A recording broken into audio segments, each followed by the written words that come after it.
अहो, आता गावाला म्हणल्यावर पेकाड मोडस्तवर काम तर करावंच लागणार. तर उठल्या उठल्या सकाळीच आपली पारो शिवारात कारभारानं काढली डेंगरवाडीकडे. मग काय सुक्षण फाट्यावर गेलो की तिथं पहिल्यांदा मामाच्या घरी गाडी लावली आणि तिथं आपला ट्रॅक्टर येणार होता, त्याच्यामुळे ट्रॅक्टरात बसलो आणि 7:30 म्हणलं आता चला डेंगरवाडीकडे आपली स्वारी करा, कारण की सकाळ सकाळचा टायमिंग आहे, ऊन काय लय लागत नाही. जसा जसा दिवस पुढे झाला तसं तसं उन्हाचा तडाखा वाढत जातोय. त्याच्यामुळे म्हणलं आता कारभाराला राहुल शेटला म्हणलं तुम्ही मागे बसा, आम्ही दोघं जण पुढे बसतो. डेंगरवाडीत गेले की महादेवाचं दर्शन बाहेरनं घेतलं आणि आडेल्यावाडीतनं गाठली पड्यालेवाडी आणि पड्याल्यावाडीतनं जसा सोकासन रस्ता धरला तसं गड्याने केला आपलं पेकाड मोकळून. तेवढ्यात पोचलो आपण वावरात गेले की गाड्याने पहिल्यांदा त्याला धार हाय का बघितली. 12वीत भावाचा दुसरा नंबर आलाय, तरी पण गावाला आल्यावर सुट्टी नसते. असं कडवळावर चढायला लागतं.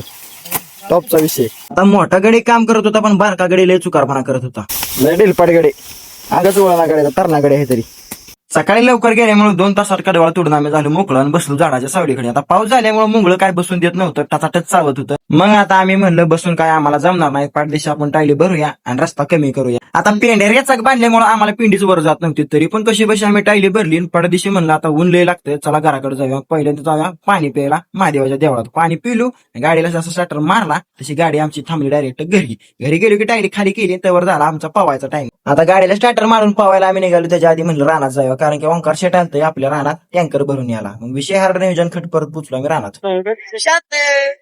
तसा वांकी आपला चॉकलेट बॉय आहे, जरा चेष्टा करू माणूस. वांकीची बाय चेष्टा केली, डायरेक्ट आम्ही पुसलो हिरीवरती गेलो की सगळी पोरं पवत होती. मग आपण पण पटापटा उड्या टाकून घेतल्या. म्हणलं आता उशीर लय झाला गेले, पाठदिशी पवन बाहेर निघायचं. अहो पाठदिशी मनस्तवर आम्हाला कसा तास झाला पवत पवत आम्हालाच कळला नाही. टॉपचा विषय नियोजन खट करत सगळ्यांचा व्हिडिओ घेतलं. चला म्हणलं आता गाड्यानं आम्ही जातो घरात. सकाळपासून आपली पळापळत चालली, त्याच्यामुळे म्हणलं पवा काय गेल्याशिवाय आपला मोकळा होणार नाही. पवन आलो की मग 1 नंबर फ्रेश वाटायला लागलो. टॉपचा विषय झाला, नियोजन खट लागलं. अहो तिकडनं आलो की आपलं डायरेक्ट टायमिंग झालं खेळायला जायचं वर ग्राउंड वरती. आणि आज काय विशेष गोष्ट होती मला कळलेच नाही. आम्ही 10 दिवस झाले खेळतोय पण 10 पोरं पण खेळा येत नव्हती. काल गेलो तर एका टीम मध्ये 10 पोरं खेळायला होती. अहो विषयच हार्ड झाला 1 नंबर. तर आजच्यासाठी एवढंच. विषय हार्ड, नियोजन खट, टॉपचा विषय.